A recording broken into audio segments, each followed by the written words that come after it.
Hello, কেমন আছো তোমরা সবাই? আশা করছি তোমরা খুব ভালো আছো। আসলে আমিও খুব ভালো আছি। তো আজকে একটা বিয়েবাড়ি ছিল। বিয়েবাড়ি মানে আমি বিয়ের দিনটা মিস করে গেছি। আজকে রিসেপশন ছিল। তো আমরা সবাই সাজুগুজু করে চলে গেছিলাম।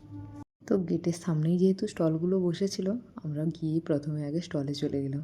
তো ফুচকা তো আমাদের খেতেই হবে যাই থাক না কেন। তারপরে নিয়ে নিয়েছিলাম গন্ধরাজ চিকেন পকোড়া। তো এটাও কিন্তু খেতে অসম্ভব ভালো হয়েছিল। গন্ধরাজ লেবুর একটা বিশাল ফ্লেভার ছিল, বেশ ভালো ছিল স্টার্টারের সমস্ত আইটেমগুলোই কিন্তু। তারপরে এখানে দিচ্ছিল পনির পকোড়া। পনির পকোড়াটা এইমাত্র এসছে, একদম গরম গরম। আর তাছাড়া ভেতরের পনিরটাও ভীষণই ফ্রেশ ছিল, বেশ ভালোই লাগছিল। তারপরে ছিল বেবিকর্ন। তো তারপরে এদিকে ছিল চিকেন 65, একসাথে ওখান থেকে দুটো তুলে নিয়ে এলাম। সবশেষে আইসক্রিম না খেলে হয়, যতই ঠান্ডা থাক আইসক্রিম তো খেতেই হবে। আর শীতকাল, তাই কফিটাও একটু খেয়ে নিলাম আর কি। তো খাওয়া দাওয়ার পর্ব মিটে যাওয়ার পরে প্যান্ডেলটা ভালো করে ঘুরে দেখলাম। এদিকে কিন্তু আমাদের এতক্ষণে ব্রাইড আর গ্রুমও রেডি হয়ে চলে এসেছিলো। ওদিকে ফটোশ্যুট চলছিল, ভীষণ সুন্দর করে চারদিকটা কিন্তু সাজানো হয়েছিল। তো ফটোগ্রাফারের কথা মতো এখানে পোজ দেওয়াও চলছিল। বেশ এনজয় করেছি আমরা, যেহেতু বাড়ির সবাই ছিল তো তার জন্য বেশ ভালোই লাগছিল সমস্ত কিছু।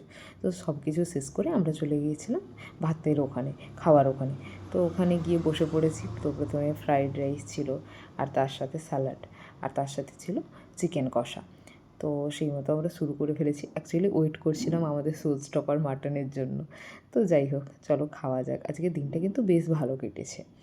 তো তোমরাও কারা কারা 2026-এ বিয়েবাড়ি পেয়েছো অবশ্যই কিন্তু আমাকে জানিও। এটা আমার এই বছরের প্রথম বিয়েবাড়ি।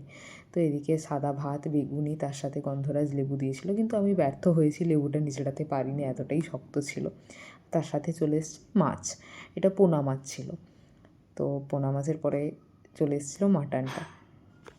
অপেক্ষার অবসান ঘটিয়ে চলে এসেছে ভাতে মাটনটা। তো মাটন দিয়ে ভাতটা খাওয়ার জন্যই এতক্ষণ ওয়েট করছিলাম। খাবারগুলো সবগুলোই কিন্তু অসম্ভব ভালো টেস্ট হয়েছিল। তো এই নিয়ে আমার আজকের পুরো দিনটা কাটলো, বেশ ভালো খাওয়া দাওয়া, তার সাথে চাটনি আর পাঁপড় এগুলো তো থাকছেই। আমি যেহেতু মিষ্টি খাইনি তাই মিষ্টি আর পায়েসটা অ্যাভয়েড করেছি। আজকে এটুকুই, বাই বাই, দেখা হচ্ছে পরের একটা ভিডিওতে।